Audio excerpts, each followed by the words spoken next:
And joining me to shine a light is Dr. Pam Spurr, psychologist and social commentator. Pam, thank you so much for joining me. Now, there has been so much in the press recently with regard to gender identity and what's been going on in schools. Talk to us about, give people sort of an update of what's been happening and where you stand with it. OK, well, Gillian Keegan has been in charge of proposing new guidance for schools, because a number of parents were very upset to find that their children have been socially transitioned in schools behind their backs. Issues like that cropped up. She's had to tiptoe around the 2019 Relationship, Health and Sex Education Act, which requires schools to teach gender ideology as part of sex education. And it was pushed through by the trans sort of activist organisation Stonewall. And now it's spread like a jungle through our schools. And Gillian's been given like a little pair of scissors to snip away at some of the worst aspects of this. But it's left a number of troubling loopholes. So this is something that happened in 2019, something that I don't personally necessarily agree with gender ideology, the unicorn or whatever it is they're talking about, the different levels of gender and all this. I believe there are just two genders, male and female, and if there is another one, it's because something has gone wrong, and that doesn't make it another gender. That just means that something has biologically gone wrong. Well, that's the problem with this gender ideology, is it is anti-science. It is based on myths and fantasies that appeal to infantile and sometimes narcissistic minds who want to label themselves with these sort of multitude of potential genders that have been put out there by different gender ideologues. The problem is we might as well just teach Greek mythology as fact to children and say that children can identify as a centaur, you know, half human, half horse. That is the basis of this ideology. It is anti-science. Now, one of the main loopholes, unfortunately, is the fact that parents want to know what's going on with their children, particularly with big emotional and well-being issues. And what happened is she said that they are going to ask teachers to discuss this with parents if a pupil comes to them and says they're questioning their gender, apart from if the teacher thinks there's serious safeguarding issues in the child's home. Well, my point of view is, if there's serious safeguarding issues in a child's home, why have they not got children's services involved anyway? So that is just a red herring. So that loophole is there to kind of appease the gender ideologues.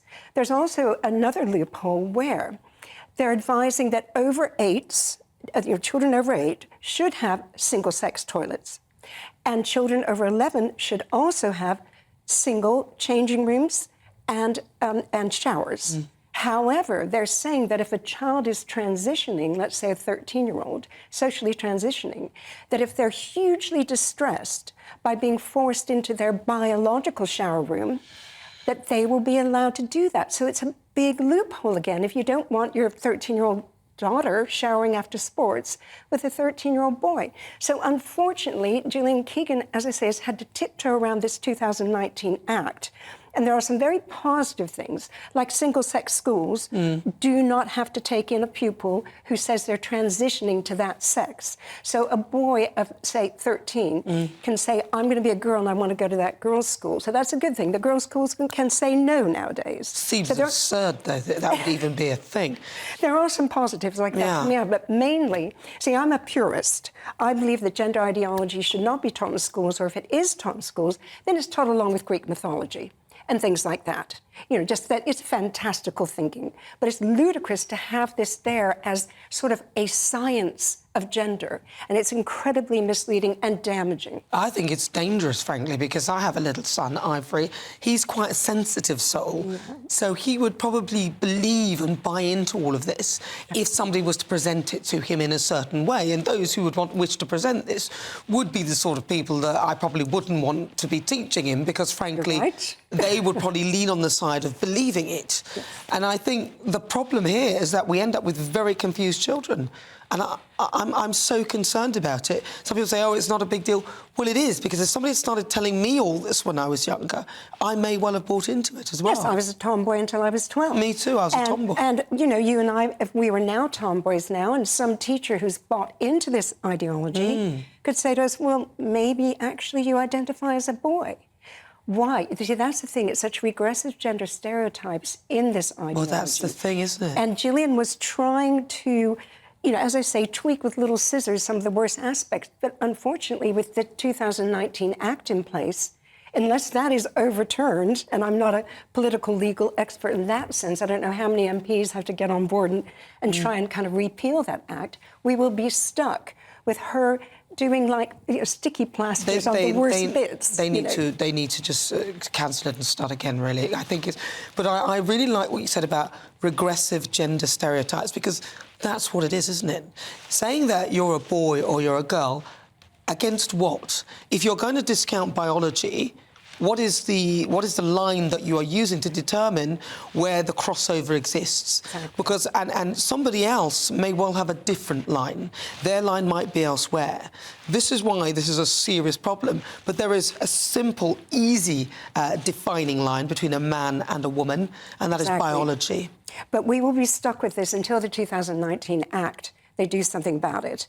As I say, Stonewall, the trans activist organization, pushed it through with the government. And that means it's like a jungle, as I said, spreading through schools. And she was just given this tiny pair of scissors to kind of snip up little bits to appease people like me and you. But it hasn't appeased me. But why do you think, though, that this has become... because I would say the majority of people I speak to feel the same way I do and the same way you do. I don't understand how this has become such a powerful thing and why it is now so difficult to unpick it and bring it back to reality. And I think there's a number of factors. It's such a great question. There is the power behind the medical side of it and the big pharma side, because when you start transing 10, 11, 12-year-olds, and even younger, they need to go on puberty blockers, and they will be on hormones for life. So big pharma are benefiting from this. Surgeons are benefiting from the top and bottom surgery. And what's shocking is you see online young children, young girls who have had healthy breasts taken off because they've bought into this. And their parents have thought this is the kind thing to do to allow my child to transition, when the kind thing to do, as the CAS review showed, is to explore what are the comorbidities. Because the fascinating thing about the CAS review was 70% of the children who were pushed to gender identity services had 5 or more comorbidities, along with them saying, I'm confused about my gender. They were depressed or anxious or had eating disorders or had neurodiversity or were autistic.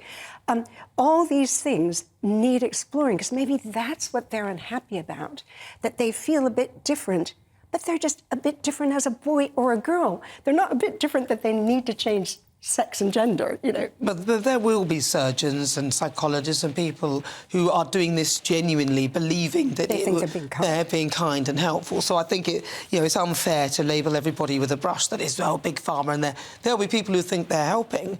But absolutely, you're right. I think the reality is that person who has had all this thing done to them is going to have to deal with it. And I spoke to Brianna Ivy. She is a trans woman, but she now accepts that there's no way she could ever be a woman, and accepts that she's trans, and that, if she could turn back the clock, she would. Yes, and that's the sad case. Detransitioners are coming out and speaking out much more. And right now in America, because of all the lawsuits they're bringing, like 13, 14, 15-year-olds who had healthy breast tissue removed or other surgical procedures, they are now, the insurance companies are looking very closely, and that is a good thing. Yeah, if the insurance companies don't want to pay those bills, then those children can't have these surgeries. And when they're older, if they want to have surgeries when they're an adult, I'm not stopping anyone. Yeah, that's exactly. up to them. Do what you like when you get to adulthood. Do your body is for you to do what you want, and of course it is. But as a child, you're unable to make that decision, because what do you know about what a man is and what a woman is in terms of the gender stereotype? Because it is exactly that. It's simply a stereotype. It's not. The reality is the biology. The stereotype is, and I don't believe that a man and a woman and gender. I think separating them is just nonsense. Because you can, I think, either get rid of the identity of it and just work with the reality. Yeah, as I said, I'm a purist, and we need to take it root and branch out of the school system so that adults who want to do whatever they want to do, fine, as long as they don't come into women's spaces. We've had that chat before. But that children are safeguarded and protected from this confusion. Yeah.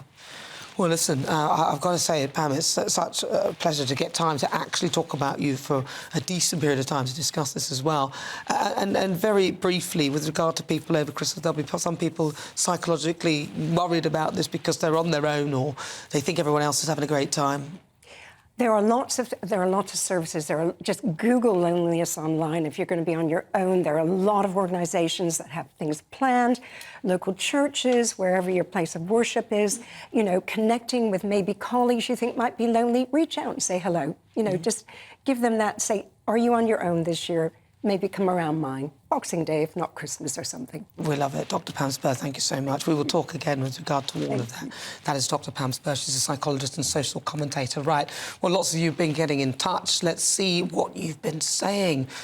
James says, someone at my school, and this is, of course, we've been talking about the trans identity, and now someone at my school identified as a jelly, and our teacher said that we had to comply with it. What? For goodness sake.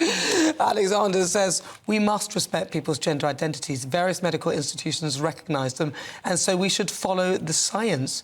Yeah, but the science is actually biological gender, not a gender identity that's in your brain or your head that you think you are, or a narrative that you've created that you think a woman is. Because if you look at it, sometimes I think a lot of these people dress up in makeup and lipstick and that becomes that they're a woman, and that's not the reality. Angela says, supporting trans people isn't denying biology, it's endorsing it. The science backs up trans identities, as do doctors.